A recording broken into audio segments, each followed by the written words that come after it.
If you are trying to call someone on WhatsApp application, like I want to call this one, so I will start a video call application. So I will start this video call, and if you get this kind of message or error while trying to do a video call on WhatsApp, then what you do is go to settings, go to apps, then you have to go to WhatsApp application.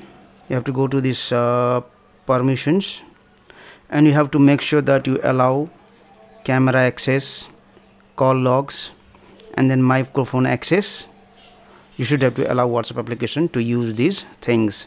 Now if I go to WhatsApp application again, and if I try to call this contact again and then call, now this time you can see you can call the person. So this time it was possible for me to call to the contact in WhatsApp.